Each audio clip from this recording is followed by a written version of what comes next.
Assalamualaikum warahmatullahi wabarakatuh. Alhamdulillahirabbil alamin. Wabihi nasta'inu ala umuri wassalatu wassalamu ala sayyidil mursalin sayyidina wa habibina wa maulana Muhammadin wa ala alihi wa sahbihi ajma'in. Alhamdulillah, Allah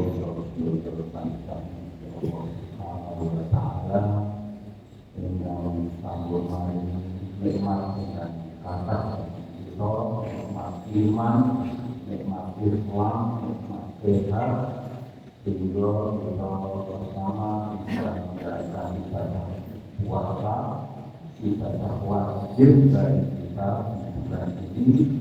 Dan pagi hari ini bisa hadir di majelis jamaah sholat subuh.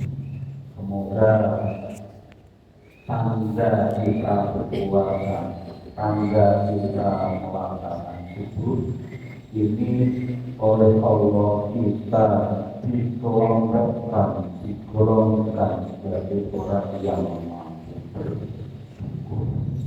Kalau mampu bersyukur, insya Allah kita dikelompokkan menjadi orang-orang yang takwa. Apabila kita menjadi orang yang takwa, insya Allah nanti di akhir kita termasuk yang dimasukkan ke surga Allah.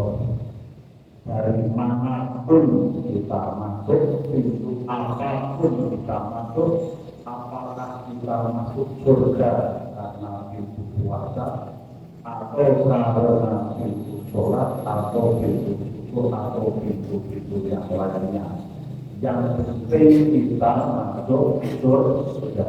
Amin ya rabbal alamin. Pada sini kan ada pintu sebelah ini, itu masuk surga. Yang namanya itu yaitu pintu masuk surga.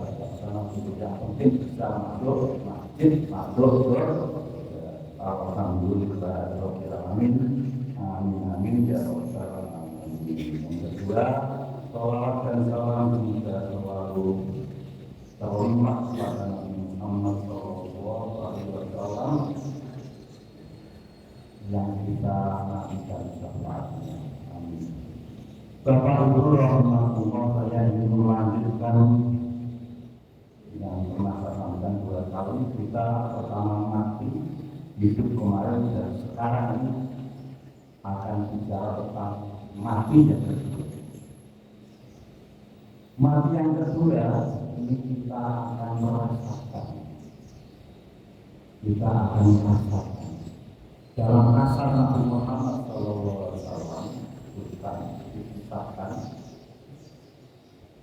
Memang kita belum matinya ini. Semoga saja kita matinya mati yang enak. Nabi Muhammad SAW telah menceritakan bahwa ketika sakaratul maut itu betapa amat sakit, bagaikan bisa sentuhan terus. Padahal ini kita akan mati tidak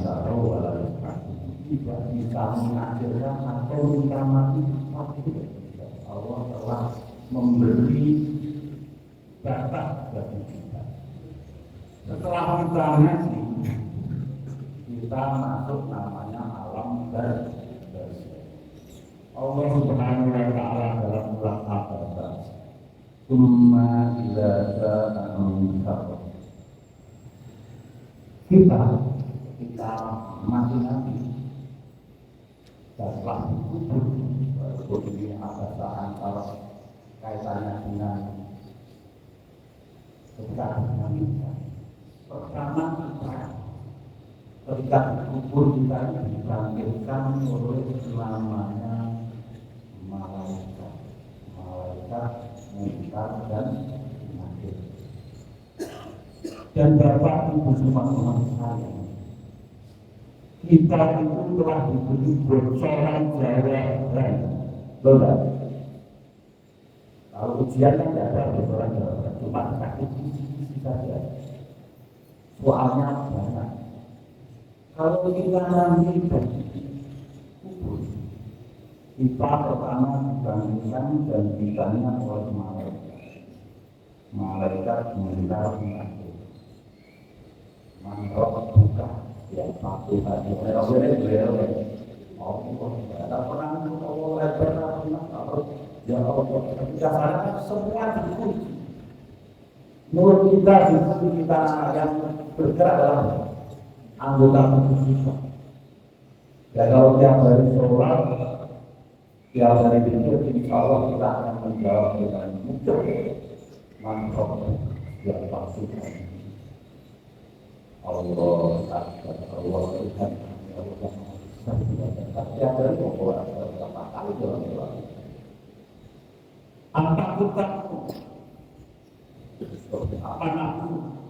Tiap hari tidak pernah baca selawat, bukan selawatan dalam pengajian Allah, selawatan di kelompok. Mulut kita akan tidak pernah baca Al-Quran, bagaimana menjawabnya. Dan ketika kita sudah bisa menjawab dengan baik, insya Allah kita karena amal perbuatan kita ini sudah baik, insya Allah kita akan bisa melewatinya itu dengan sebaik-baiknya. Nah, kami Allah berasanya masih hidup lagi. Allah dalam Al-Quran surah Rahman itu namanya alam barzakh. Bainahuma barzakhun la hajata antara dua hidup. Ini kan kita hidup mati kemudian hidup lagi, namanya alam barzakh. Dan kita meyakini bahwasanya di alam barzakh itu ada nikmat kubur dan ada siksa kubur. Kita lanjut pada cerita-cerita yang horor, itu yang dunia tidak baik, tahu-tahu yang dari arah sejak baru kubur berapa jam karena arah Tuhan bukanlah dari siapa yang terima oleh kuburnya juga kalau jadi kosong kalau bisa karena juga bisa dibuat ketika mati dari model timur itu sebenarnya lebih siapkan semua yang lainnya itu sudah dibuat semua. Kalau bisa diambil bukan berhubungan itu hadirin jamaah Allah bahwasanya alam barzakh itu kalau ada siksa kubur kok ada Pak suatu ketika dalam asal Nabi Muhammad SAW berjalan melewati sebuah kubur. Karena Nabi adalah orang yang diberi Allah mengingatkan apa yang ada di alam gaib, tahu bahwa ketika beliau lewat kuburan ada mayat yang menangis merintih kesakitan.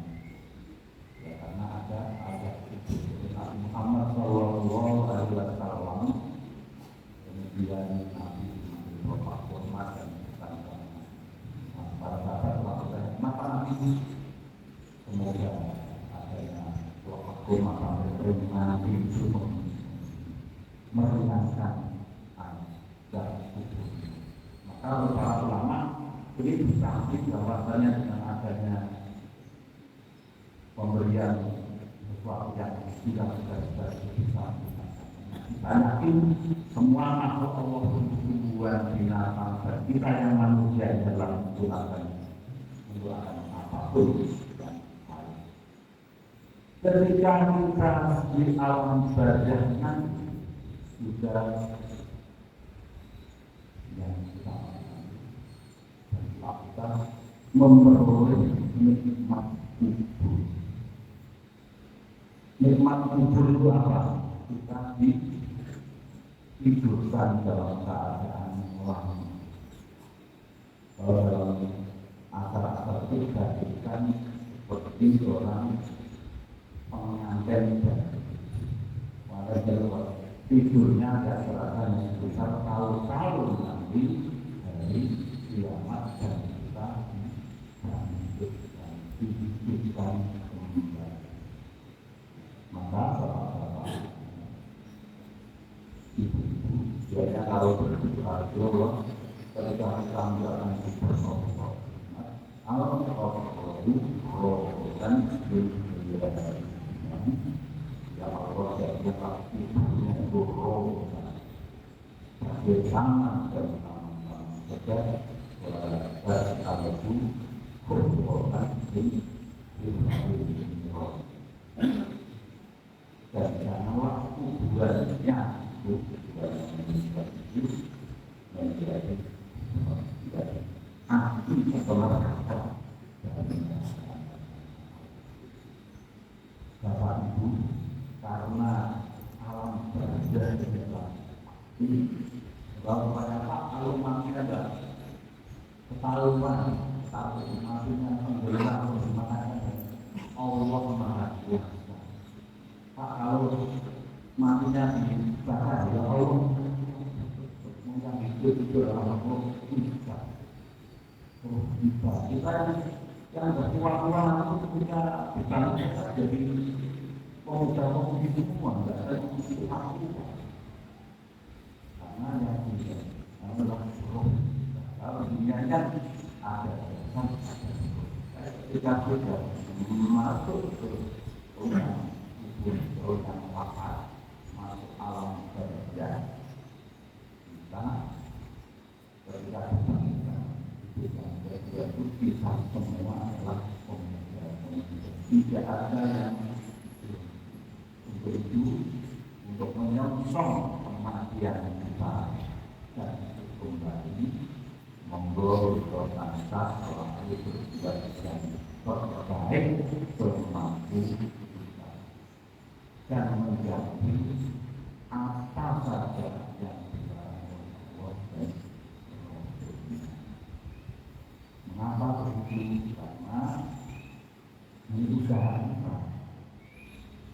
Walaupun pada dasarnya apakah kita nanti masuk surga atau masuk neraka itu selain pasti amal perbuatan kita juga ada rahmatnya Allah. Kita bisa menjaga perbuatan kita menjalankan kita larangan Allah atau kita melaksanakan larangan Allah dan menjadi berikutnya. Ini hidup di ujian ini karena apa? Karena Allah sudah tanda kutip mengizinkan setan untuk menghidupkan. Dan izin Allah sampai dari setan yang sejak zaman Nabi Adam sampai sekarang itu sudah berapa juta tahun dan tidak ada yang mati. Sekarang kita ini sedikit berganti mati adalah kalau sekarang yang kita profesornya setan, usianya setan, usahanya setan buat dia tahun dia hidup dari tapi kita yakin bahwa setan pasti tidak akan membaca salah satunya kita selalu membaca Daud dan mau membaca Nabi Muhammad SAW baca caranya siapa saja yang membaca ayat kursi kursi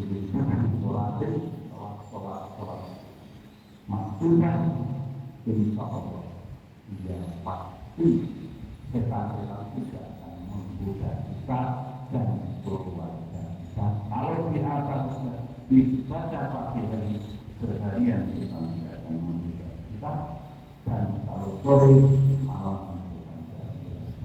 ini bahwasanya setan itu juga bisa berupa manusia. Bagaimana kita dalam surat hadirin hadirat Allah yang berkata semoga ketika kita menjemput ajal kita dan bisa dimasukkan ke nyawa masuk ke alam kerja kita termasuk orang yang